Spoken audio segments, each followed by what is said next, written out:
Romaine is some of the healthiest lettuce out there, delivering nutrients like folate, lutein, and even ones you've heard of like potassium in every crunchy bite. Romaine's fresh green color also makes it a pretty side for any main dish. And it can even be used as a nice sturdy wrap for a carb-free sandwich or wrap. It's pretty versatile, just don't grill it, lest you face the wrath of Gordon Ramsay. The lettuce is grilled. Chop it on the grill. You never heard of that? No, it hasn't hit London yet.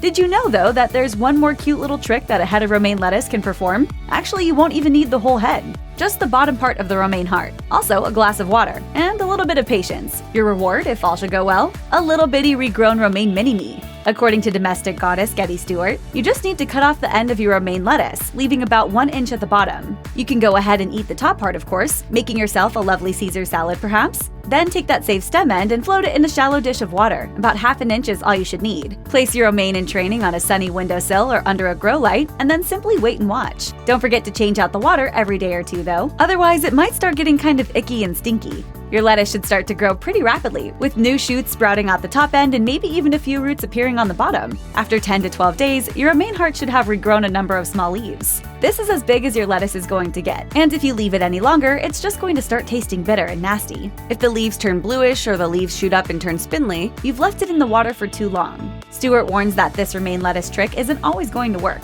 She says she's tried it a dozen or so times, and in some instances, the romaine heart just wouldn't grow at all. Other times it would quickly go to seed, and still other times it would grow for a few days, and then just seem to die. Even when the lettuce does grow, it will not yield much more than can be used to make a very small salad. Unlike green onions, which can be entirely regrown over and over, romaine lettuce is not an infinitely renewable resource. It does, however, make for an interesting and edible science experiment, so why not give it a try? While green onions may be the easiest veggies to regrow, simply cut them 1 inch above the roots and then place them in a glass of water, there are actually a number of different fruits and vegetables that can be at least partially regenerated from leftovers. Bok choy and cabbage can be regrown using the same method as you use for romaine, and leeks regenerate in much the same way as do green onions, only much more slowly. If you place the top of a carrot in a shallow dish of water, you can regrow not the actual body of the carrot, but a steady supply of carrot tops, which turn out to be edible and even quite tasty in a soup, a sauté, or a pesto. Regrowing cilantro, basil, or mint requires starting them off in a glass of water, using at least 2 to 3 inches of stem, and then planting them in soil once they grow new roots.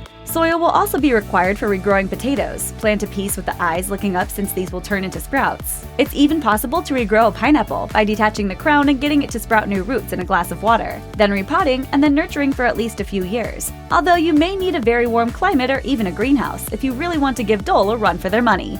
Check out one of our newest videos right here. Plus, even more MASH videos about your favorite food hacks are coming soon. Subscribe to our YouTube channel and hit the bell so you don't miss a single one.